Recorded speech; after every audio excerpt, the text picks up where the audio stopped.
시간에는요 서울 대공원 교회 담임하고 계시는 이준영 목사님 나오셔서 말씀 전해 주시겠습니다.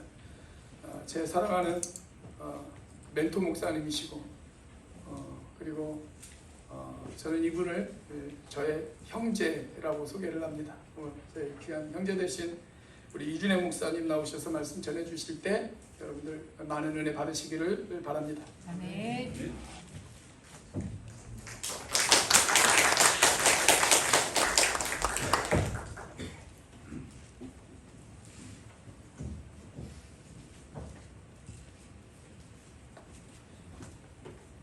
여러분 또 만나 뵈서 반갑고 고맙습니다. 그런데 굉장히 죄송합니다. 사실은 제가 설교하러 내려온 게 아니라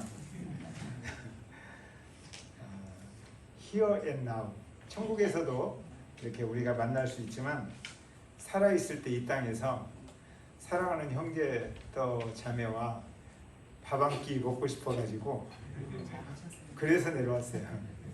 어제 맛있는 밥도 먹고 교제하는데 내려오는 김에 설교하라고.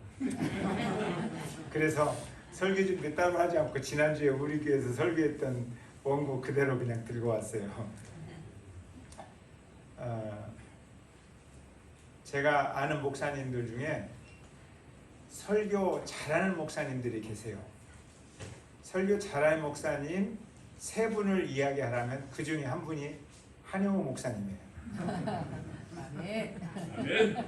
그리고 제가 아는 목사님들 중에 교회의 본질을 가장 잘 이해하고 교회를 자신의 존재 이유와 목적으로 삼고 살아가는 목사님들이 계세요.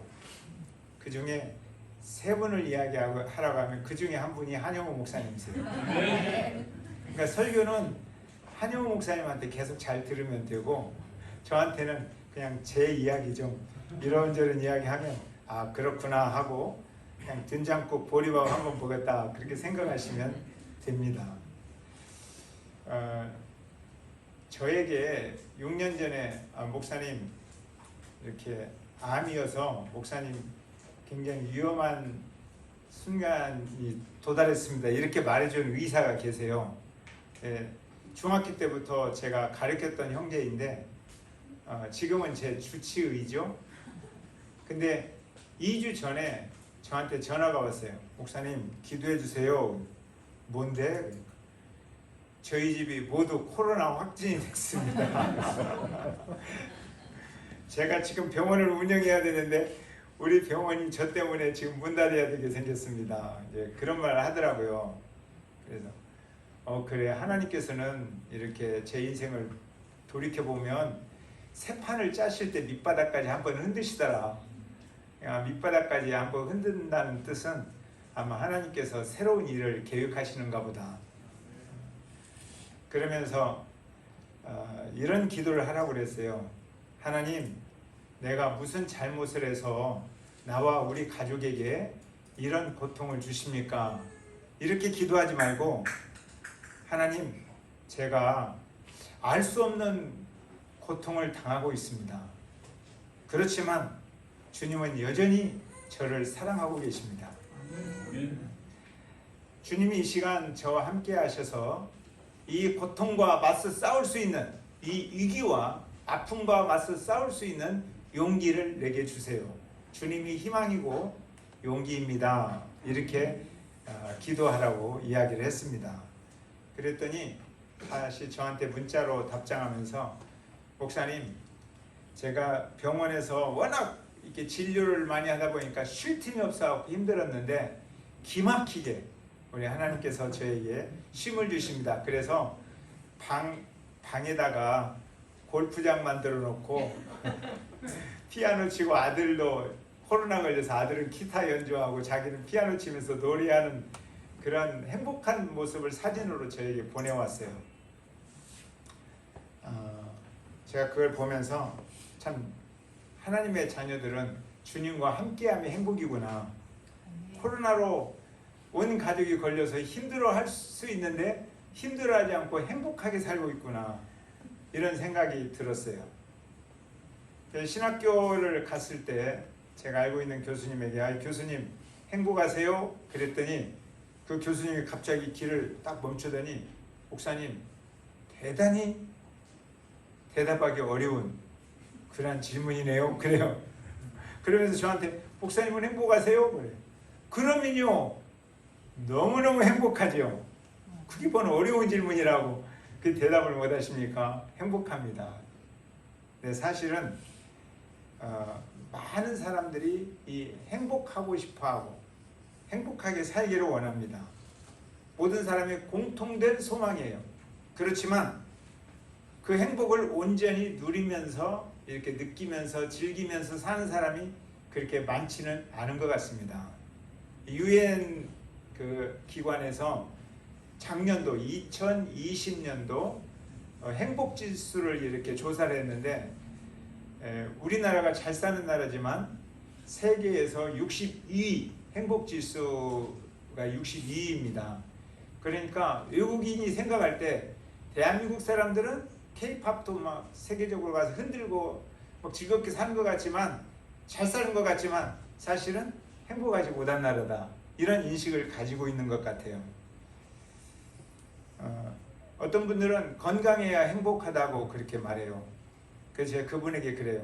건강한 사람도 성질나서 싸우는 사람, 술 먹고 비틀비틀 거리는 사람 많더라고. 그러니까 건강이 좋은 거지만 행복의 근원은 아닌 것 같아요.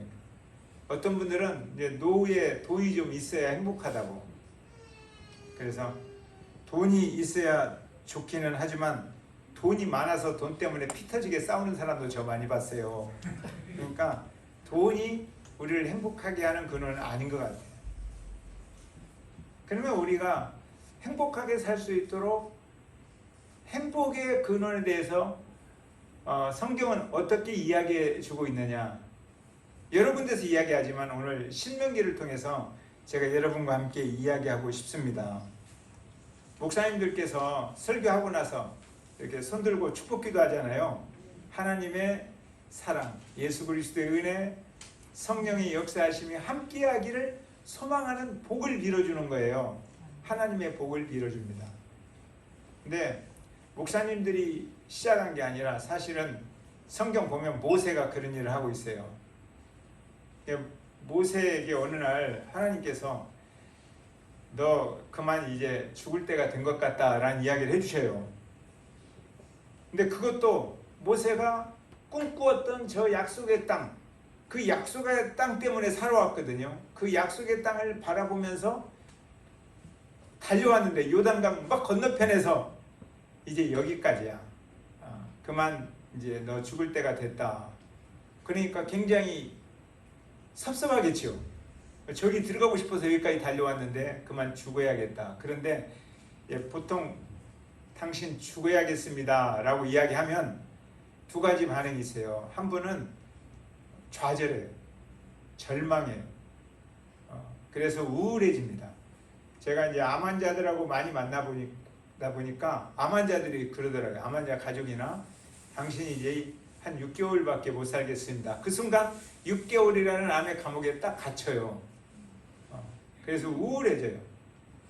그런데 어떤 사람은 당신 6개월 정도 남았습니다.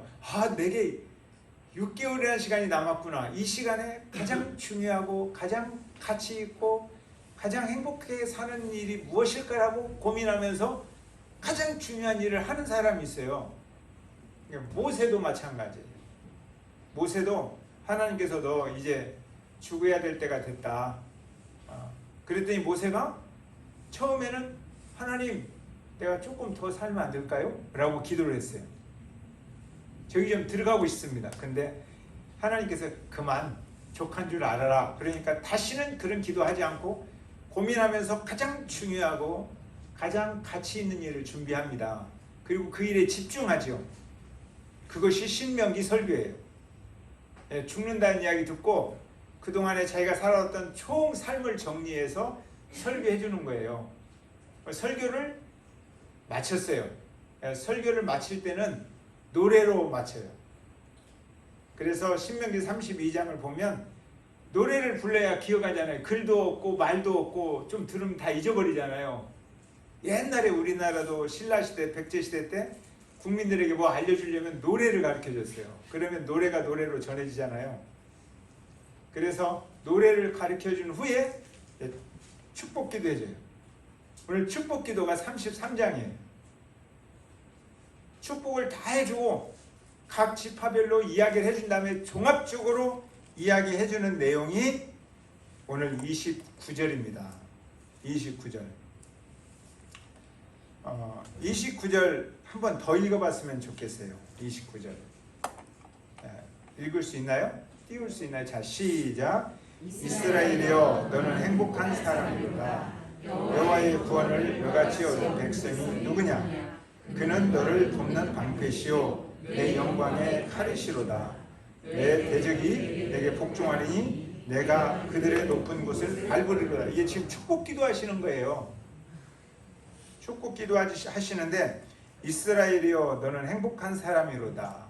여러분들이 이 말씀을 쉽게 이해하려면 이스라엘 이름을 빼고 자기 이름을 넣으면 돼요. 이런 식으로 박종구 장로님 당신은 행복한 사람입니다. 이런 뜻이에요. 아멘 안 해요? 행복하지 않아요? 여호와의 구원을 우리 박종구 장로님 같이 얻은 백성이 누구겠습니까? 하나님은 박종구 장로님 당신을 돕는 방패십니다. 이 축복기도 이렇게 하시는 거예요. 사실 얼마나 귀한 일회입니까? 그런데 이스라엘 백성 사실은 이렇게 축복하고 싶지 않은 백성이에요. 40년 동안 살면서 모세를 얼마나 괴롭혔습니까? 심지어 모세한테 돌까지 던지려고 했어요.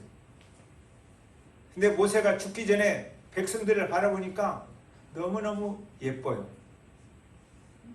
그래서 그 앞에 내용을 보면 이스라엘이여 이 말 하기 전에 여수룬이여 이런 말을 합니다. 여수룬. 정직한 자요, 의로운 자요 이런 이야기예요. 너희들은 참 정직한 사람이다. 의로운 사람이다. 정직하게는 뭘 정직합니까? 그 사람들이. 그런데 죽기 전에 바라보니까 너무너무 예뻐요. 다 잊어버렸어요. 이전 것. 끊임없이 불순종했던 거, 때로 돌 던지려고 했던 거, 이런 것 배은망덕했던 그런 거 다 잊어버렸어요. 오로지 그냥 이쁘기만 한 거예요. 아마 죽기 전에는 그런가 봐요. 근데 죽기 전에서 그런 게 아니라 아버지의 마음을 가지고 있으니까 그렇습니다. 저도 젊었을 때 참 하나님께 배은망덕했죠. 지금도 뭐 잘 사는 건 아니지만 그런 배은망덕 하다가 하나님께 돌아왔어요. 하나님 앞에 섰는데 제 마음속에 가장 깊이 새겨진 말씀이 이전 것은 기억도 아니하신다. 그 말씀이에요. 탕자가 돌아왔잖아요.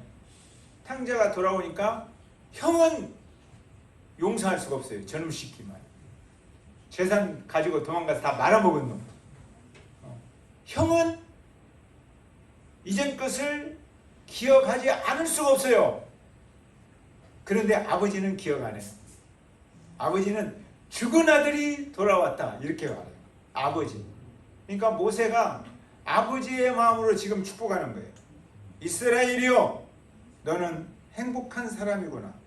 바로 모든 죄는 잊어버리고 너희들이 있어서 내 인생이 풍요로웠다 이런 뜻이.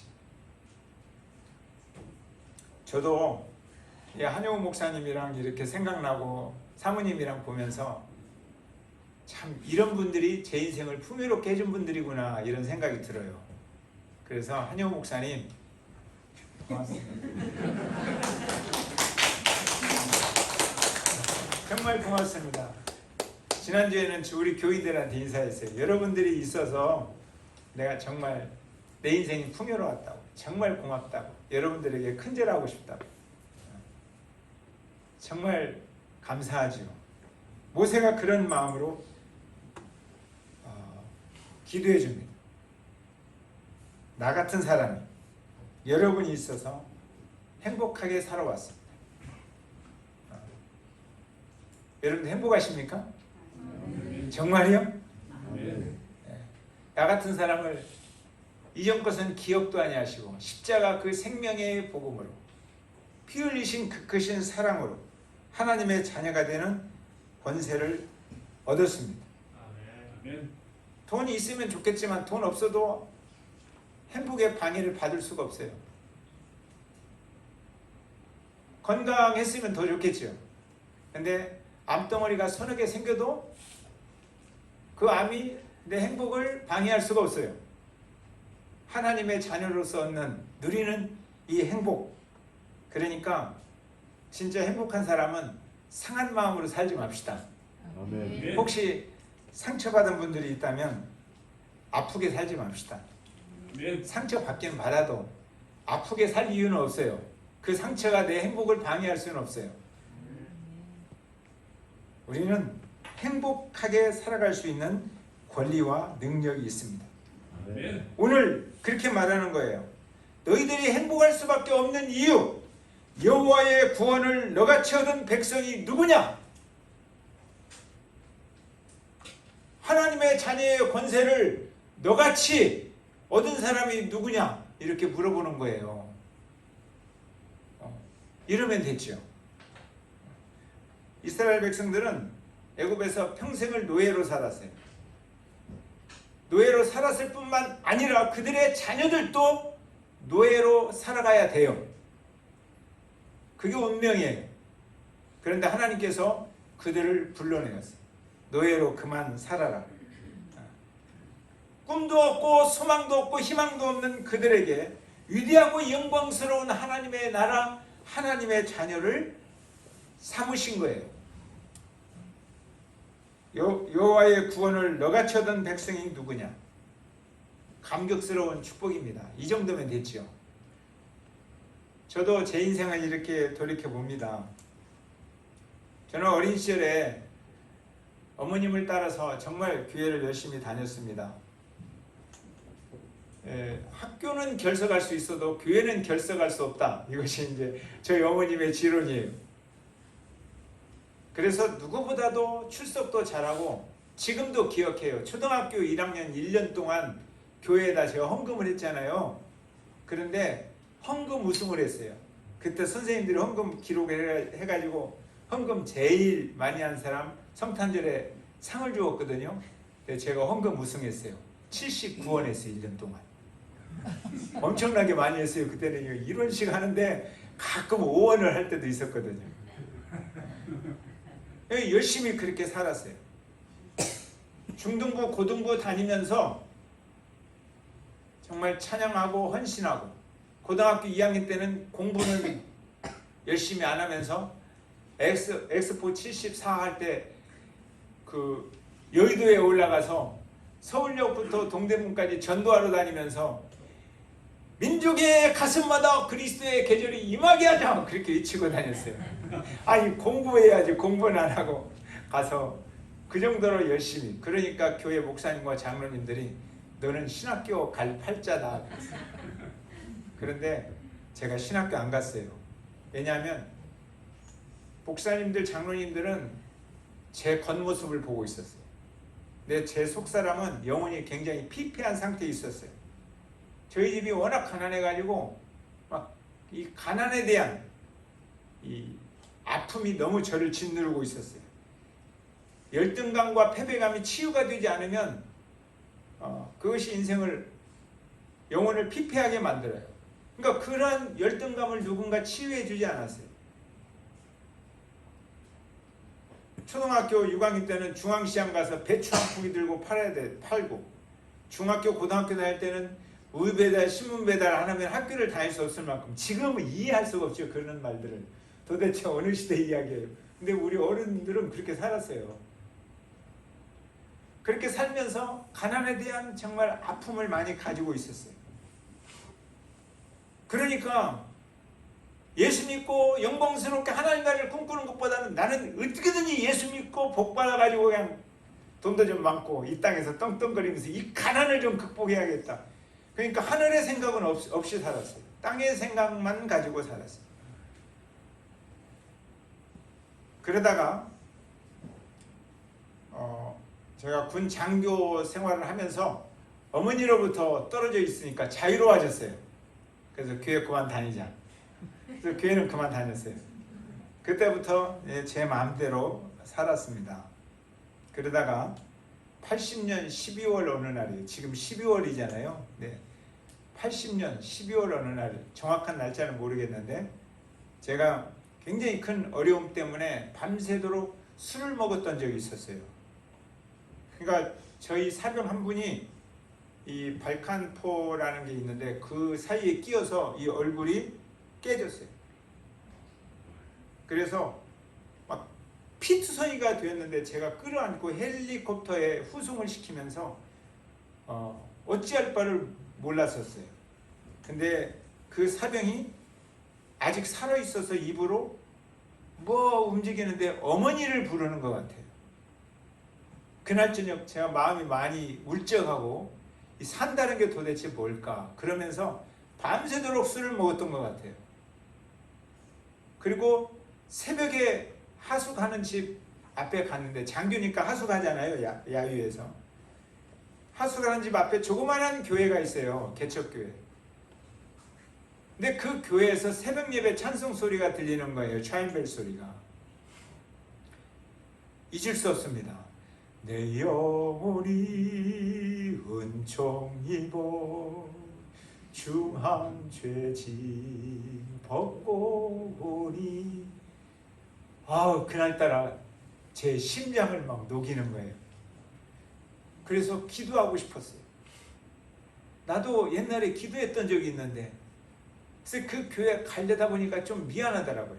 왜냐하면 그 교회 사람들이 한 30명 되는 교회니까 제가 술을 먹고 술 취해서 노래 부르면서 다니는 모습을 봤을까요? 안 봤을까요? 봤겠지요. 그러니까 미안해서 못 가겠어요. 그래서 사람 없을 때 조용히 가서 혼자 기도했어요. 하나님, 정말 하나님 계십니까? 정말 나를 위해서 십자가에 못 박혀 죽으셨다는 것이 사실입니까? 이런 질문을 하면서 기도했어요. 나는 어떻게 살아야 됩니까? 그런데 그날 놀라운 일이 일어났어요. 성령께서 형편없는 기도, 아직도 술이 덜 깬 사람의 기도를 들어주셨어요.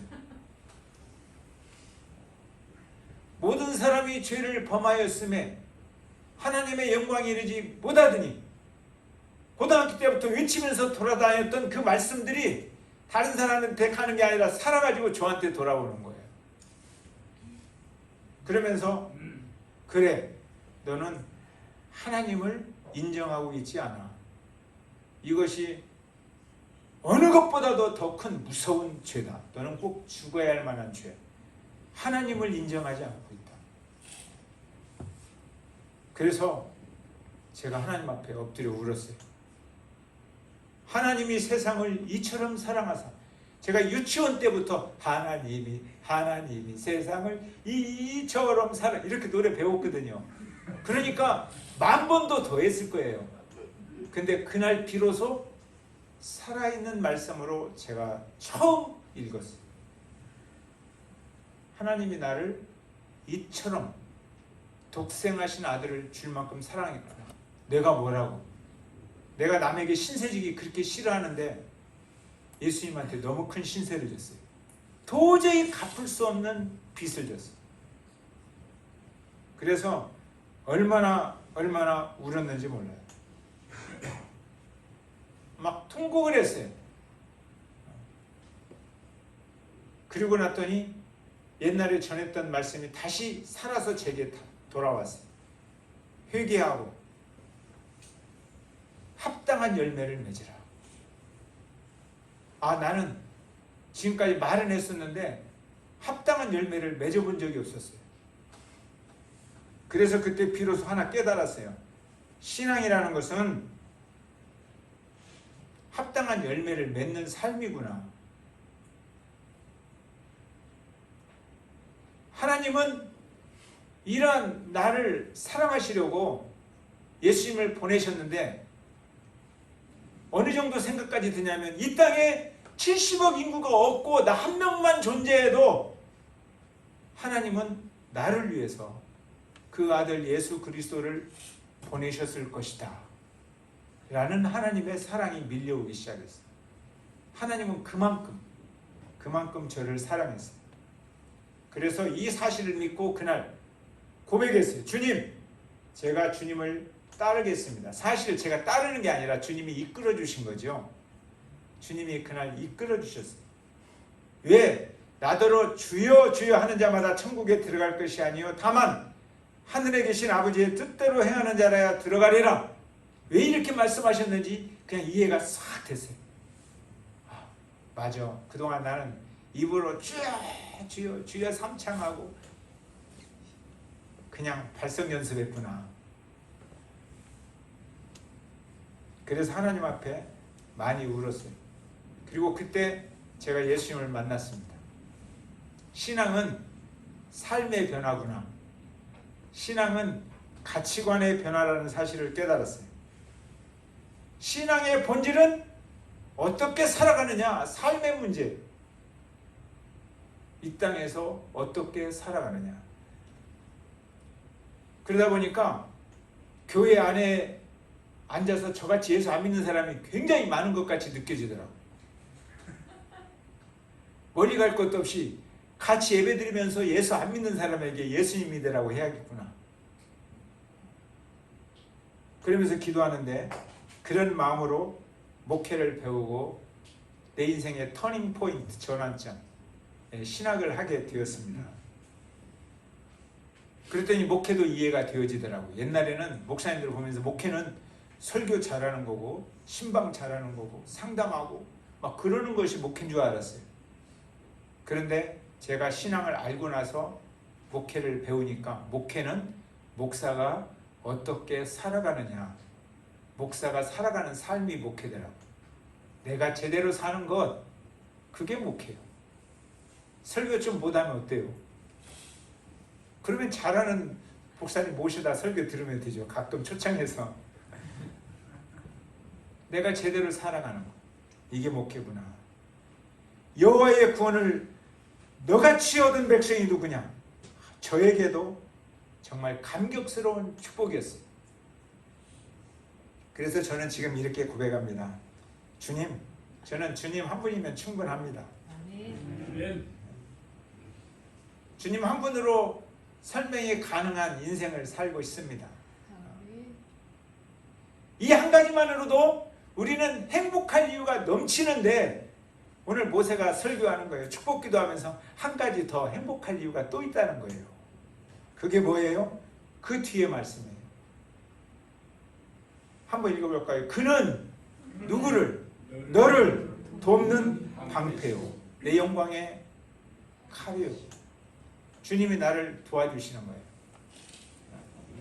이스라엘 백성이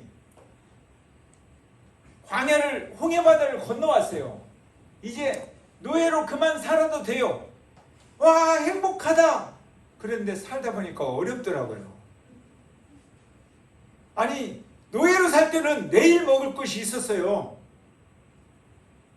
근데 광야를 왔더니 내일 먹을 것은커녕 오늘 먹을 것도 없네요. 아니, 하나님이 불러내면 더 잘 먹고 살아야 되는데 더 먹을 것이 없어요. 노예로 살 때는 누가 쳐들어오면 애굽 사람들이 대신 지켜줬어요. 근데 광야로 오니까 아말렉이 쳐들어오니까 지켜줄 사람도 없어요. 다 죽을 것 같아요. 노예로 살 때는 집이 있어서 그냥 벌레 같은 거 좀 안 들어오고 그랬는데 광야로 오니까 전갈도 있고 뱀도 있어요. 추위도 있고. 아니, 이게 하나님 불러내면 더 잘 될 줄 알았더니 세상에서 이게 더 뭐예요? 그런데 모세가 보니까 내일 먹을 것은 없어도 오늘 먹을 것이 안 떨어져요. 일용할 양식이 떨어지지 않아요. 내일 마실 물은 없어요. 그런데 반석에서 오늘 마실 물이 계속 나와요. 아말렉이 쳐들어왔을 때 어떻게 할 수가 없는데 손들고 기도했더니 여호와 니시, 하나님이 돕는 방패로 막아주시는 거예요. 하나님이 도와주시는구나. 행복한 사람이다. 먹을 것 없어도 좀 추워도, 좀 목말라도 하나님이 늘 함께 계시는 거예요. 하나님이 함께 계시는 것보다 더 행복한 이유가 없다. 여러분들은 행복한 사람입니다. 이런 축복 기도를 모세가 들려주고 있어요. 모세가 생각해 보니까 광야 40년 동안 힘든 길이었어요. 그런데 늘 하나님이 함께 계셨어요.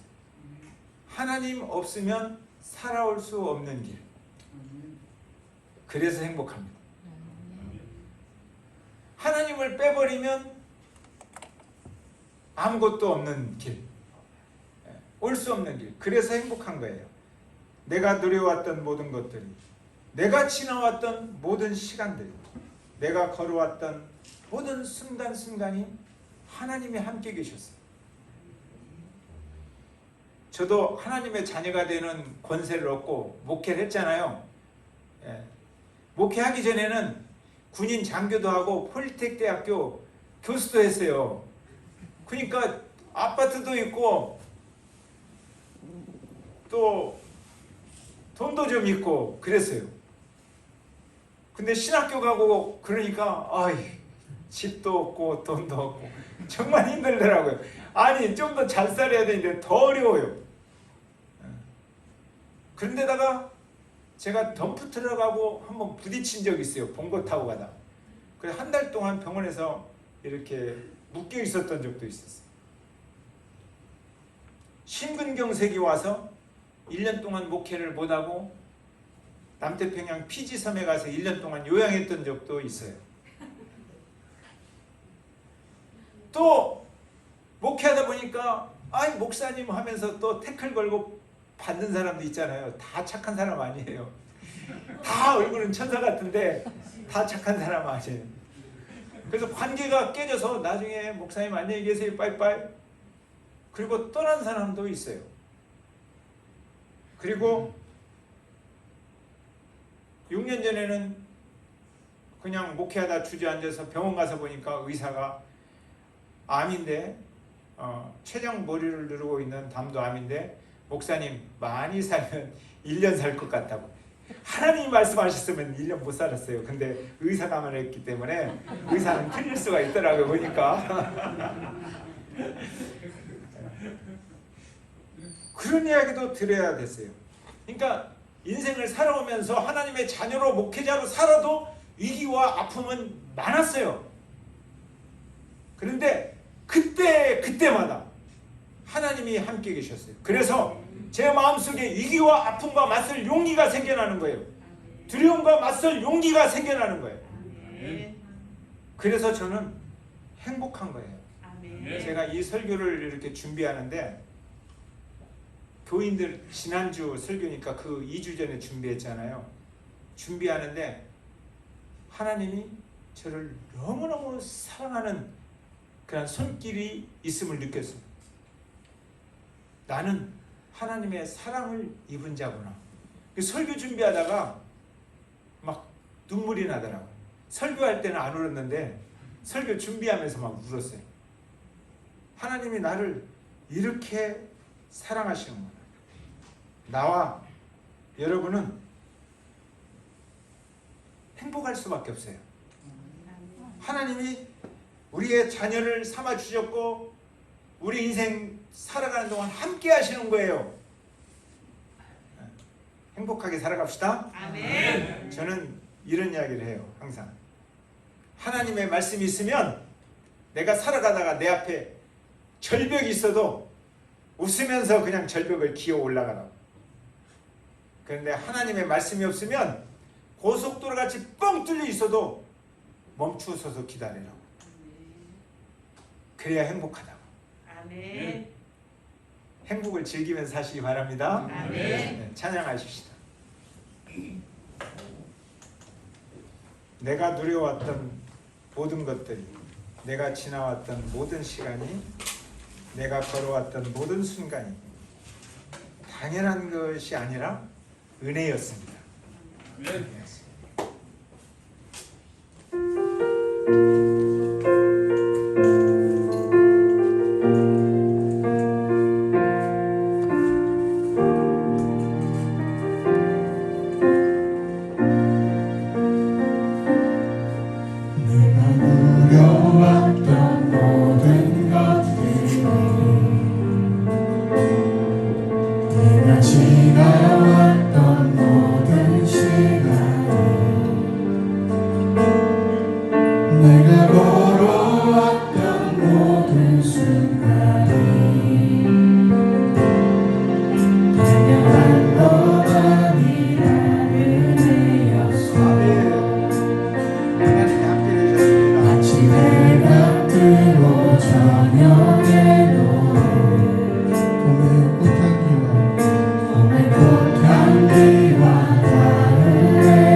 지나왔던 내가 지나왔던 모든 시간 내가 걸어왔던 모든 순간이 당연한 것 아니라는 내였어. 아침 해가 뜨고 아침 해가 뜨고 저녁에도 봄의 꽃향기와 가을의 여름 변하는 계절의 모든 순간이 당연한 것 아니라는 내였어. 모든 것이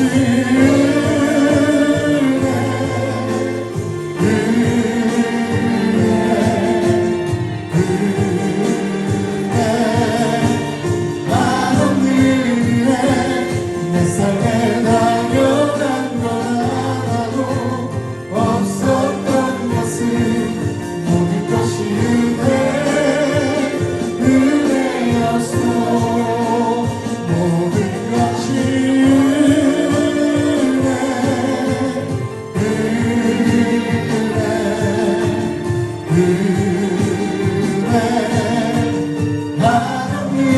내 삶에 당연한 건 하나도 없었던 것은 모든 것이 은혜였어. 모든 것이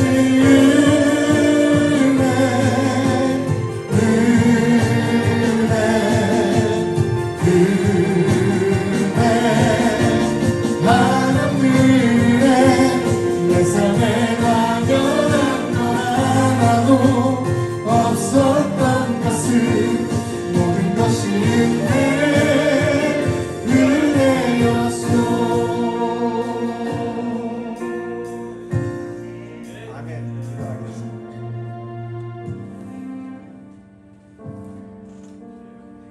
여러분들 행복하십니까? 아니면 혹시 행복에 대한 깊은 성찰이 없이 상처로 인해서 마음이 상하고 아프십니까? 아니면 돈이 좀 없거나 혹시 질병, 암이나 그런 것으로 인해서 굉장히 고통이 되고 우울하고 패배감에 젖어 있습니까? 아니면 내가 이룩하지 못한 다른 사람들과의 비교 때문에 열등감에 사로잡혀 있습니까? 오늘 성경은 그렇게 말합니다. 그 어떤 것으로도 우리를 하나님의 자녀 삼으신 그 행복을 방해할 수 없습니다. 행복하게 사시기 바랍니다. 우리는 하나님의 자녀입니다. 그뿐만 아니라 하나님이 우리와 함께 계십니다. 하나님이 우리의 돕는 방패십니다. 살아계신 아버지 하나님,